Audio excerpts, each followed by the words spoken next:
In our Know Before You Go series on Ben TV, we've been exploring the issue of visiting friends and family overseas and the extent to which people really prepare for their trip before they go.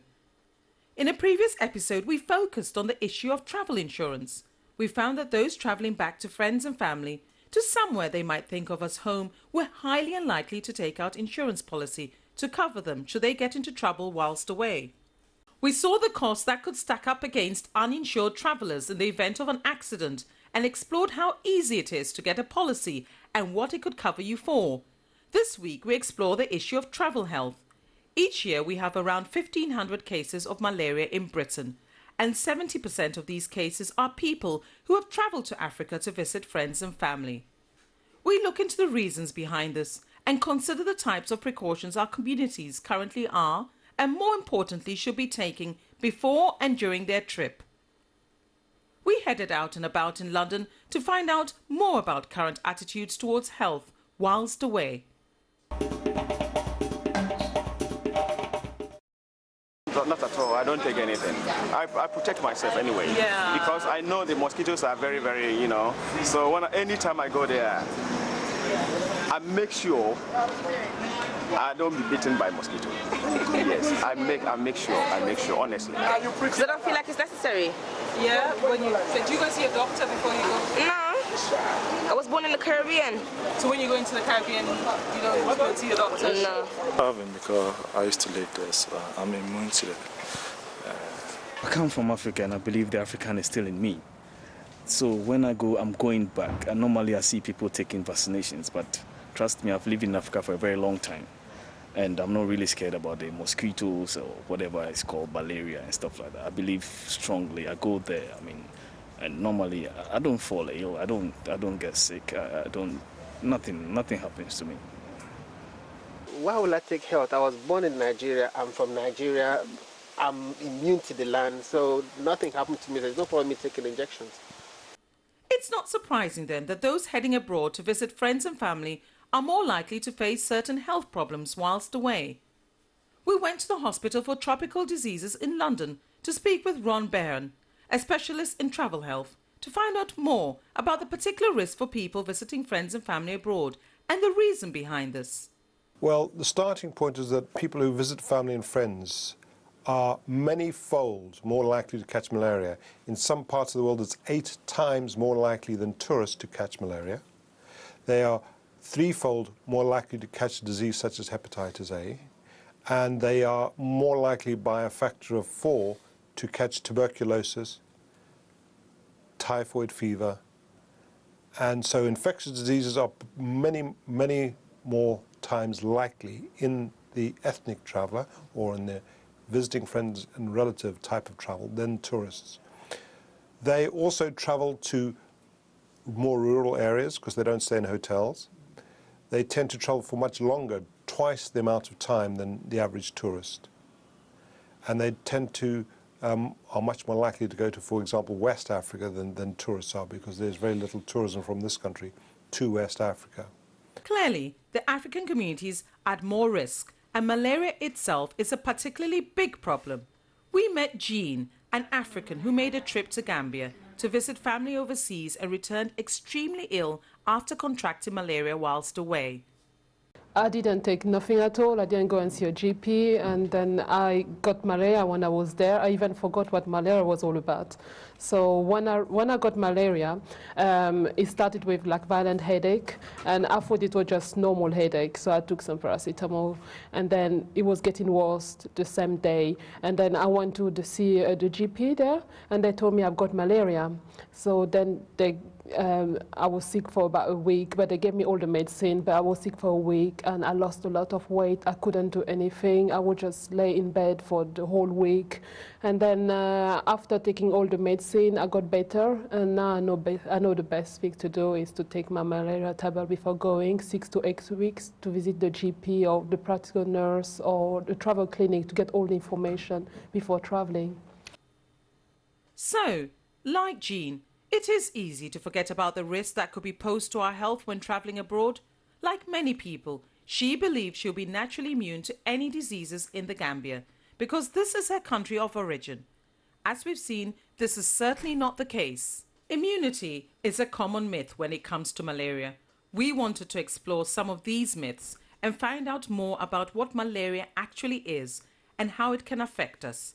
Back at the Hospital for Tropical Diseases, travel specialist Ron helped to do just that.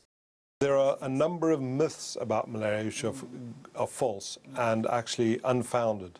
The first is that if you have lived in a malarious country, you're immune. That immunity is true for about 1 year after leaving, but after that you become completely susceptible and you're at risk of dying.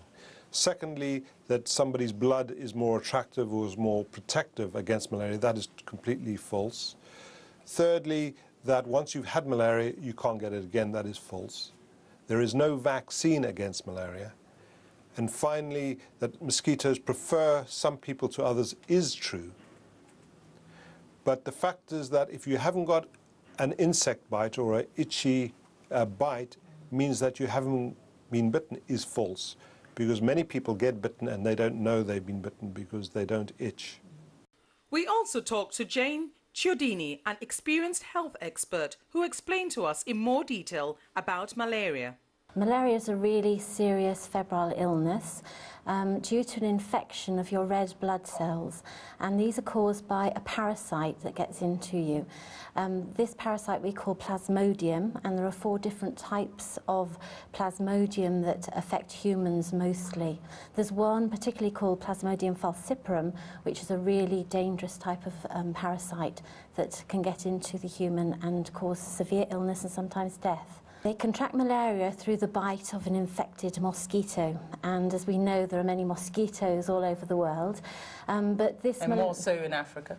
Well, yes, particularly malaria is across the tropical belt, so we're talking about South and Central America, through Africa, the Indian subcontinent and into Southeast Asia. So you'll find malaria through all those areas, but in Africa particularly is the most severe type of malaria, this Plasmodium falciparum. Talking about the precautions, we're talking about the what we term A, B, C, D of malaria prevention advice. A is being aware about the disease, knowing whether there's malaria in the destination that you're going to, know how severe it is. Be aware that you need to go for travel health advice from your local surgery or travel clinic. The B part is for bite prevention, ensuring that you take adequate bite prevention precautions. The C is for the drugs. We call it chemoprophylaxis in our medical world, ensuring that you take the right drugs for the destination that you're going with, the type of malaria that's there, and that you actually complete that course of tablets. That's really vital. And D is knowing that malaria presents like a very serious flu-like illness. If you come back with a fever, general shaking, feeling off colour, if you have possibly even diarrhoea and cough, these are all symptoms of malaria, and it's essential that you go to your healthcare professional and say that you've been abroad. So, it is clear that when we're visiting friends and family abroad, we are less likely to think about the potential health risks involved. Malaria is a major problem for those travelling to Africa and the Caribbean, but of course, it is not the only health problem you could encounter, so you need to make sure you're prepared for all eventualities.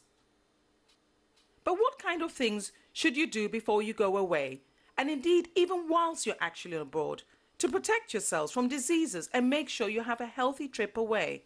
Our experts gave us their top tips of things you should do. I think my final message is to prepare before you travel. Make sure that you go to your GP surgery in good time or to your local travel clinic to get your malaria prevention advice, to ensure that you're aware of the seriousness of the disease, to protect yourself from getting bitten as much as you can, because if you don't get bitten you can't get malaria, to take the malaria tablets that have been advised appropriate for your trip, and to be aware that malaria presents like a flu-like illness, and if you get those symptoms, to go to a healthcare professional for advice immediately. If you're short of time, then read what you can about the country you're visiting and take advice seriously. And think of the simple things. If you're going to an area where there is malaria, even if you're leaving at short notice, buy some malaria tablets and take them regularly as prescribed. If you get ill when you're overseas, take it seriously and see a respected clinic and take their opinions. And I think if you come back and then fall ill, take it seriously again. If it's been within a month of travelling, certainly, and up to 3 to 6 months, just remind the doctors that you see, well, I've been overseas, could it be related to that problem? Some sound words of advice from those in the know. So, next time you're planning on heading back home, remember you won't be immune to diseases in that country, and if your children were born in the UK, they definitely won't be either. As our experts have said, seek medical advice before you go and make sure you get any vaccinations or medications you might need for the duration of your trip, particularly if you're heading off the tourist trail. So, what should you always do before you go away? Here's a handy checklist to help you plan your trip. Take out a comprehensive travel insurance policy. Obtain health advice and get any vaccinations or medications you may need. Remember, you could well be going to a malaria-prone region. Make sure your passport is valid and fill in the emergency contact details. Get any necessary visas. Update yourself on your destination. And remember, the Foreign and Commonwealth Office website also offers a wide range of information to help you plan your trip. Why not check out our Visiting Friends and Family page at www.fco.gov.uk/friends and family for an easy to follow travel checklist of things you should do before you go.